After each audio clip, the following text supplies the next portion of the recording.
गीत देह तज धरि हरि रूपा भूषण पट बो पीत अनूपा श्याम गात विशाल भुचारी यह स्तुति करन नयन भर बारी। महाराज जी जी ये जीव आत्मा को कल्याण के बारे में कुछ देखिए, कल जोग न यज्ञ ने ज्ञाना एक आधार राम गुण गाना सब भरोस तज जो भज राम ही और प्रेम सहत गाओ गुण ग्राम ही सो भव तर कछु संशय नाही नाम प्रताप प्रगट कल माही। कल युग में जोग यज्ञ जितना ज्ञान है सब ये गौण है, क्योंकि यज्ञ करेंगे इसमें सब अर्थ की जरूरत है। योग करेंगे निरोगी काया रखने के लिए खान पान आहार विहार जो है सब सही नहीं मिल रहा है। और ज्ञान कहने को रह गया है, उपदेश देते हैं, जब ज्ञान के अनुसार चलेगा नहीं व्यक्ति तो कल्याण नहीं होगा। और जब भगवान का खाली भजन करो, चाहे जैसे करो, भक्ति स्वतंत्र सकल सुखानी भगवान का भजन, चलते फिरते खाते पीते उठते बैठते जहां भी जाओ परमात्मा के शरण, प्रभु मैं आपका हूं, मैं आपको भूलू नहीं, बस हे प्रभु मैं आपको भूलू नहीं, हे प्रभु मैं आपको भूलू नहीं। कैसी भी परिस्थिति हो वैसे चलते रहो चलते रहो चलते रहो। भूत को छोड़ दो, भविष्य को छोड़ दो, वर्तमान में चलो कि भविष्य में क्या घटना घटेगी या भूतकाल में हम कैसे थे पहले क्या था, पहले का छोड़ो, भविष्य का छोड़ो, क्या बनोगे, वर्तमान का देखो, क्योंकि वर्तमान ही मुक्ति का कारण बनती है। जब हम वर्तमान देखेंगे कि वास्तव हम भजन कर रहे हैं, अब कब मृत्यु कोई बता के थोड़ी आती है। हम कोई कहता है कि हम बुढ़ापे में भजन करेंगे, बुढ़ापे में बुढ़ापा आने की कोई गारंटी है? चले जा रहे हैं, क्या कौन सी घटना घट गई, कौन से कब चले गए। वर्तमान देखो, अभी अभी भजन करो, अभी अभी, भविष्य को छोड़ो, भूतकाल को छोड़ दो। कि कैसा क्या, जो वर्तमान है वही मुक्ति का कारण है। कलयुग में इतना सरल है, कलयुग में कि इससे सरल बड़े ना तो तीनों युगों में नहीं रहा। कलयुग में खाली नाम जप, बस खाली परमात्मा का स्मरण, जो आपके इष्ट हो, जो गुरु मंत्र हो, उसी का भगवान की कृपा से।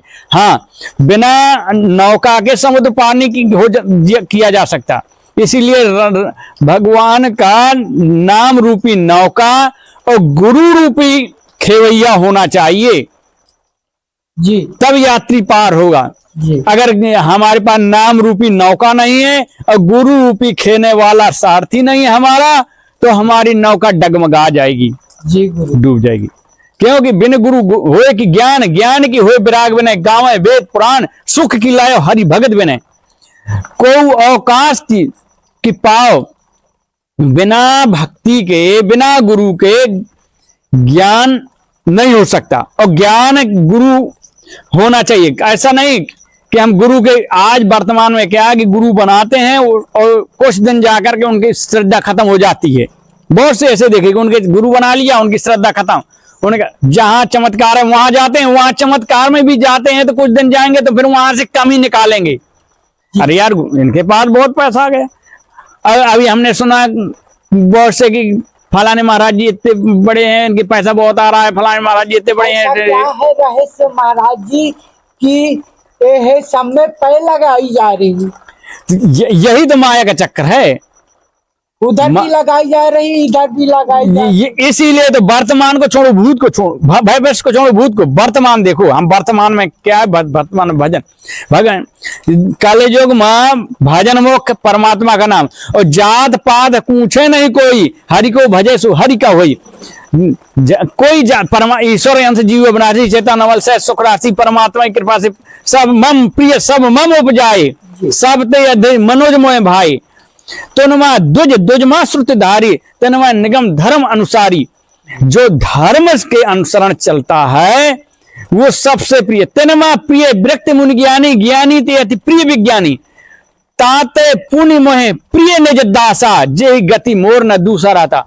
ज्ञानी विज्ञानी सब कुछ प्रिय है, सब भगवान को प्रिय है, परंतु इनमें भगवान का दास जो शरणागत है। गोस्वामी जी विनय पत्रिका में लिखे हैं कि दास कावत लाज निरावत, अगर भगवान की शरणागति है वही दासता है।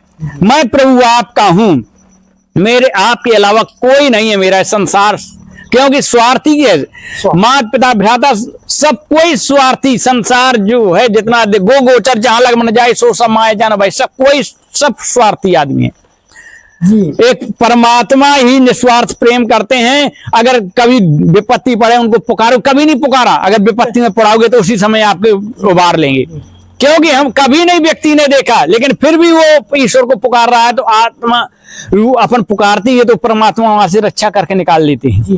तभी तो हमारे भगवान क्योंकि इसी सक्षम है और वो सब, क्योंकि भाई देखो माया है, माया के भ्रम में जीव फंसा हुआ है, वो अज्ञान बस कुछ भी कर सकता है, माया कुछ भी उससे करा सकती है। इसीलिए भूत को छोड़ो और भविष्य को छोड़ो, वर्तमान देखो आगे कौन सी घटना घटेगी, क्या नहीं होगा क्या नहीं होगा, वो भविष्य को छोड़ो, भूतकाल को छोड़ो कि कैसे कौन रहा कौन क्या फलाना यार दिखाना ऐसा है, भूत को छोड़ो, वर्तमान को छोड़ो, क्योंकि वर्तमान जो हम जीवन जी रहे हैं, अब वर्तमान में अच्छे आचरण अच्छे कर्म परमात्मा की शरणागति भगवान का भजन, जब हम वर्तमान सोच करके चलेंगे कि हम वर्तमान में ऐसे हैं और यही हम वर्तमान सोचेंगे कि ऐसे ही हम चलेंगे, तो ऐसी वर्तमान ही मुक्ति का कारण बनता है, क्योंकि हमारी वो आराधना बन जाएगी। क्योंकि मृत्यु बता के नहीं आती है, मृत्यु कोई ये कोई नहीं है कि भविष्य में कब मरेंगे हम, 100 साल में कोई गारंटी नहीं, अभी यहां से जाते हैं यानी कि कुछ भी घटना हो जाए, तो वर्तमान में जीवन जियो, भविष्य को भूत को मत छोड़ो देखो कब क्या होगा, वर्तमान में हम अच्छी तरह हैं, वर्तमान में हम भजन कर रहे हैं, वर्तमान में हम यानी कि अगर अच्छे आचरण कर रहे हैं तो हमारी यही मुक्ति का केंद्र, मुक्ति का कारण बन जाएगा। बहुत से लोग कहते हैं मुक्ति क्या है, क्या है मुक्ति, यही सब हमको सब कुछ है, यही मुक्ति है। जब कहते हैं जीव, शास्त्रों का कहना है कि जीव जब ब्रह्म से लीन हो जाता है, ब्रह्म में परमात्मा में विलीन हो जाता है, जीव आवागमन से रहित हो जाता है। 4 प्रकार की मुक्ति हमारे वेद शास्त्रों में बताई गई हैं। गीत दे धर धर तज हरि रूपा, गीत देह तज धरि हरि रूपा, भूषण पट बो पीतन रूपा, श्याम गाद विशाल भुचारी, स्तुति करनैन भर बारी। एक भगवान ने अपना स्वरूप समीपता स्वराज साजुज्य, तो ये 4 प्रकार की मुक्ति हैं। भगवान एक अपना स्वरूप दे देते हैं जिसको मुक्ति कह देते हैं, परंतु जब वो परमात्मा जब आते हैं, जब कोई ऐसा संकट पड़ जाता है मानव जाति में, जब यानी कि धर्म क्षय होने लगता है, तो परमात्मा वही जिसको अपन मोक्ष कहते हैं वही अपनी प्रतिमाएं भेजते हैं, वही लीलाएं करते हैं, फिर आदमी आकर के उसको उद्धार करके आगे चला जाता है। तो वही, परंतु ये नहीं कि जो कभी आए नहीं, क्योंकि जब वहां से आएगा नहीं तो यहाँ आएगा कैसे। तो जीव मोक्ष का कारण यही है कि परमात्मा की समीपता, स्वराज, स्वरूप और साजुज्य। तो यानी कि ये 4 जो मुक्ति है, यही मुक्ति का केंद्र है, वही मुक्ति है, उनके राज्य में उनके समीपता में वहां रहना। और जब प्रभु की यहाँ यानी कि क्या नाम है, इस लोक में, मृत लोक में ऐसी घटनाएं, जब धर्म का क्षय होने लगे, ऐसी घटनाएं घटने लगे, तब परमात्मा लीला करने के लिए अपनी मूर्तियां भेजते हैं। इसके बाद फिर वही मूर्तियां आकर के कुछ संचालन कर देंगे, फिर परमात्मा आते हैं, फिर भगवान लीला करके उस धर्म का स्थापना करते हैं और फिर अपन चले जाते हैं। इसीलिए कल युग में भजन के अलावा खाते पीते चलते फिरते कैसे भी हो, अपन परमात्मा का नाम, मैं प्रभु आपका हूं, मैं प्रभु आपका हूं, बस हे राम मैं आपको भूलू नहीं, जो आपके इष्ट हो, शब्द ही ब्रह्म है। हम ये नहीं कहते कि कोई भी संप्रदाय का हो कि हम राम को न जपें, हाँ, लेकिन घृणा ही पाप है। अगर तुम राम के विरोधी हो और अगर दूसरे के प्रिय हो, अगर तो तुम तुम्हारी भक्ति पुष्टिक नहीं है, क्योंकि अगर जिनके किसी का भी विरोधी हो, कोई का भी कोई विरोधी हो, ना वो भक्ति में ना वो मानवता है। क्योंकि 2 प्रकार से सृष्टि उपजाई गई है, एक दैवी सृष्टि और एक असुरी सृष्टि। 2 प्रकार से ये सृष्टि में विभाजन किया गया है, दैविक और असुरी।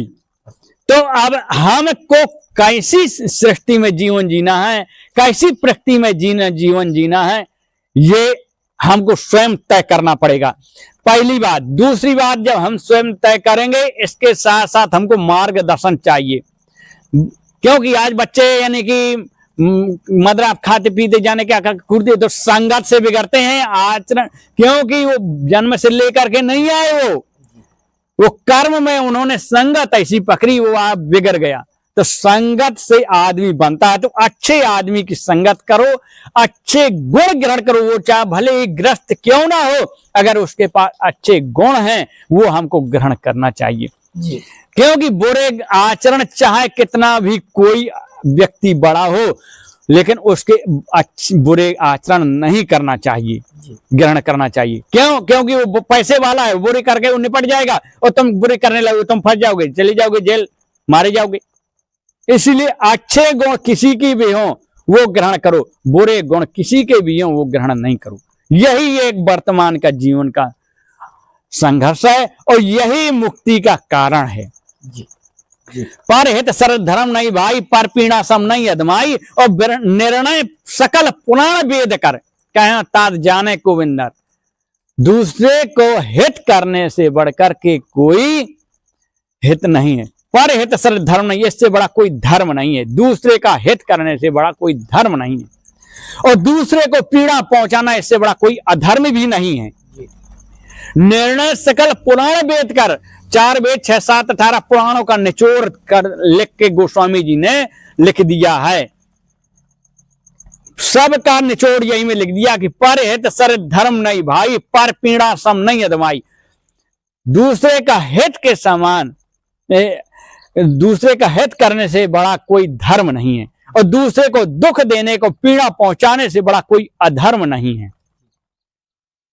और यही मुक्ति का कारण है। और यही जिसको कहते हैं अपन नरक, नरक कहाँ है? बहुत से कहने लगते हैं महाराज नरक किसने देखा, कहां देखा, नरक कौन देखा के आया, सब ऐसी बातें वास्तवता बातें हैं, परंतु जैसे हमारी या किसी की आंखों में पट्टी बांध दी जाए, और पट्टी बांध दी जाए और कह दिया जाए कि चलो अब पट्टी बांधी है और आगे कुआं खोदा है, और तुम देखने वाला बता रहा है कि भैया आगे कुआं गड्ढा है, कुआं खोदा, गिर पड़ोगे, पट्टी बांधी है। अरे किसने देखा है?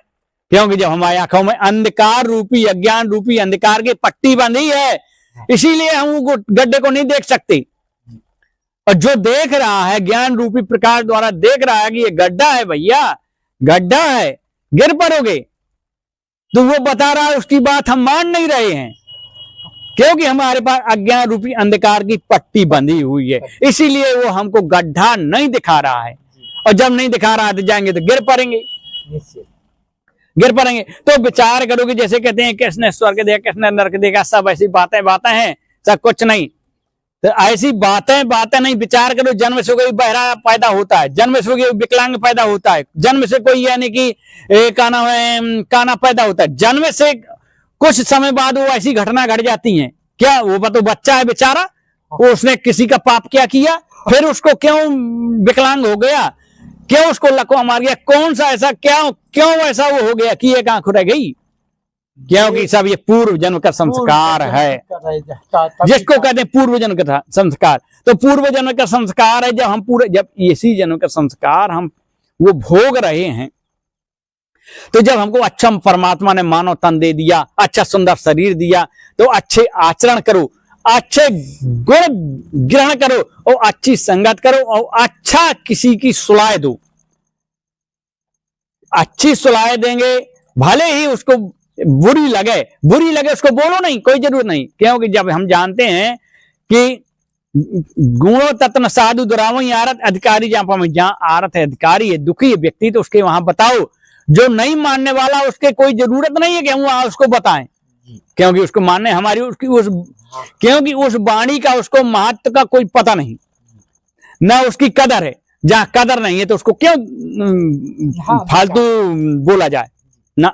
जहां उस वस्तु की कदर हो, जहां उसकी जरूरत हो, उस समय उसको वहां प्रयोग करिए, वो लाभदायक है, और अन्यथा नहीं। इसीलिए परमात्मा की कृपा से भगवान का कल युग में भजन, शरणागति, सेवा, क्योंकि सबसे सेवक सिर भर जाऊं उचित असमोरा, सबसे सेवक धर्म कठोरा। क्योंकि सबसे बड़ा धर्म सेवा का है, कठोर है, लेकिन सेवक सुख सैमान विकारी व्यसनी धन गति व्यभिचारी। अगर सेवा करने वाला सुख चाहे कि हमको सुखी हो जाए तो सेवा करने वाला सुखी नहीं होता, क्योंकि सेवा करने वाले को नाना प्रकार की गाली भी मिलती है, नाना प्रकार से ताड़ना भी मिलती है, नाना प्रकार से निंदा भी सुनना पड़ती। क्यों? क्योंकि सेवक का सबसे बड़ा धर्म कठोर है। अंत में हम यही सेवा करके हम तो कल्याण को प्राप्त हो जाएंगे, आवागमन से रहित हो जाएंगे, 4 जने कल्याण कर लेंगे। और निंदा करने वाला जो हमारे पाप हैं, वो हमारी क्षय कर रहा है, वो पाप उसको चढ़ जाएंगे, वो पाप की गठरी बांध रहा है। जब तक वो है तब तक है, उसकी आगे पीछे आने वाली संतानें देखो, उसके पीछे आने वाली पीढ़ी देखो, उसी को देखो वर्तमान में। क्योंकि समय कोई बता के तो आता नहीं है, अब समय बहुत आगे लंबा जा रहा है, बता के नहीं है कब किस समय कौन सी घटना घट जाए, कौन सा क्या ना हो जाए, ये सब कर्मों का फल है जी।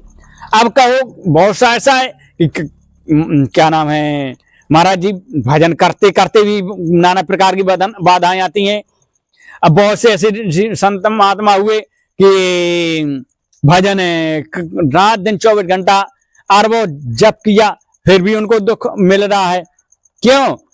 क्योंकि लेकिन भगवान उसको दुख तो दे रहा है, तो उसको बुद्धि विवेक विचार से सहन शक्ति भी दे रहा है, क्योंकि वो भजन कर रहा है। माता कुंती ने भगवान से यही वरदान मांगा था। भगवान ने कहा बुआ मांग लीजिए हमसे, हम क्या मांगना चाहती हो? माता कुंती बोली कन्हैया अगर देना है तो मुझे दुख दीजिए। बोले ये क्या मांगा? बोले दुख इसलिए मांगा कि जब मैं दुखी रहूंगी तो मैं प्रभु आपको पुकारती ही रहूंगी, और जब सुख से मैं चैन लूंगी, सांस लूंगी, तो मैं आपको भूल जाऊंगी, सुख में डूब जाऊंगी।